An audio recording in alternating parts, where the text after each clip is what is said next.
ഒരു വൈദികനായ സമയത്ത് ഇടവകളിൽ കാണുന്ന വിഷയമല്ല ഇന്നത്തേത്.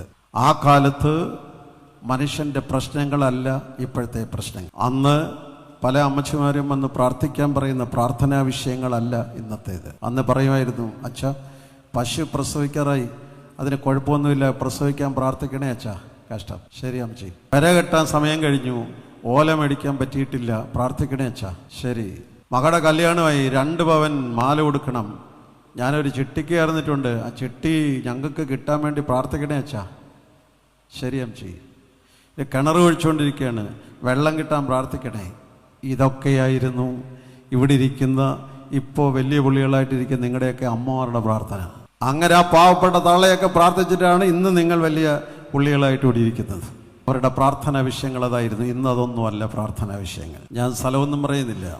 കുറച്ച് ദിവസം കുറേ നാൾ മുമ്പ് ഞാൻ നമ്മുടെ സഭയുടെ ഒരു വലിയ പ്രധാന തീർത്ഥാടന കേന്ദ്രത്തിൽ ഒരു ധ്യാനത്തിന് നിന്നു. ധ്യാനം കഴിച്ച് തിരിഞ്ഞിറങ്ങിയപ്പോൾ അവിടെ ഒരു സൈഡിൽ ഒരു അമ്മച്ചി, എനിക്ക് വളരെ അടുത്ത പരിചയമുള്ള ആളാണ്, ട്രിവാൻഡ്രത്തുള്ള. ഞാൻ ചോദിച്ചു, ഇവിടെ അച്ഛാ ഞാനിവിടെ 3 ദിവസമായിട്ട് ഇവിടെ ധ്യാനം ഇരിക്കുക. ഓ, ഒരു മോളെയുള്ളവർക്ക് M.Tech കഴിഞ്ഞ പെങ്കൊച്ചാണ്, ഭർത്താവ് നേരത്തെ മരിച്ചു പോയതാണ്. ഞാൻ ചോദിച്ചു, എന്നിട്ട് അവിടെ സുഖമായിരിക്കുന്നു അച്ഛാ, പക്ഷെ ഒരു പ്രശ്നം. എന്താ? അവിടെ കല്യാണമായോ? അവിടെ കല്യാണം ആയില്ല, പക്ഷേ ഞങ്ങൾ അവൾക്കൊരു കല്യാണമില്ല ആലോചിക്കുക അച്ഛാ. എന്നിട്ട് പക്ഷേ അവൾക്ക് വേറൊരു ചെറുക്കനുമായിട്ട് ലൈന്, അതുകൊണ്ട് നമുക്കൊരിക്കലും യോജിക്കാത്തൊരു ലൈൻ. അതുകൊണ്ട് അവിടെ മനസ്സ് മാറണേ 3 ദിവസമായിട്ട് ഞാനിവിടെ ഇരുന്ന് പ്രാർത്ഥിക്കുക അച്ഛൻ, അച്ഛനും പ്രാർത്ഥിക്കണേ. ശരി. അപ്പുറത്ത് വന്നപ്പോൾ ആ പെണ്ണ് അവിടെ ഇരിപ്പുണ്ട്. ഞാൻ അവളോട് ചോദിച്ചു, മോളെ സുഖമായിരിക്കുന്നോ?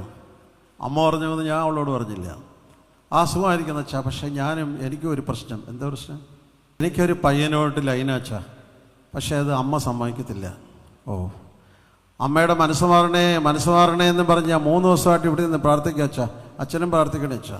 ഓ, ആ തള്ള 3 ദിവസമായിട്ട് പ്രാർത്ഥിക്കുന്ന ഈ പെണ്ണിൻ്റെ മനസ്സ് മാറണേ എന്ന് അവിടെ കൂടെ പോകുന്ന സകല അച്ഛന്മാരെയും വിളിച്ച് തലയെ പിടിച്ച് പ്രാർത്ഥിപ്പിച്ച്, അവിടെ കിട്ടിയ പാത്രത്തിനകത്തെല്ലാം വെള്ളം കൊണ്ടുവന്ന് അതെല്ലാം പ്രാർത്ഥിച്ചു കൊടുത്ത്, ഈ പെണ്ണിൻ്റെ കയ്യിലും എല്ലാം കുറേ ചരടും വലിച്ചു കെട്ടി അവൾക്ക് കൊടുത്ത വെള്ളം ഉണ്ടായിരുന്നെങ്കിൽ പശുവിന് കൊടുക്കാനുള്ള കാടിയുണ്ടായിരുന്നു. ഇതെല്ലാം കുടിച്ചിട്ടും ആ പെണ്ണ് അവിടെ നിന്ന് പ്രാർത്ഥിക്കുന്ന അമ്മയുടെ മനസ്സ് മാറണേ എന്നാണ്. ഇവിടെയാണ് ഇതൊന്നും ഒരു കാലത്തില്ലാത്ത, ഞങ്ങളൊക്കെ ശുശ്രൂഷയ്ക്ക് ഇറങ്ങിയ കാലത്തില്ലാത്ത പ്രശ്നങ്ങളാണ്. ഇന്ന് 1 ലൈനായി 2 ലൈനായി ഉള്ള ലൈനെല്ലാം കൂടെ കൂട്ടിക്കെട്ടി അവസാനം ട്രാൻസ്ഫോമർ പൊട്ടുമ്പോഴാണ് വിവരം അറിയുന്നത്.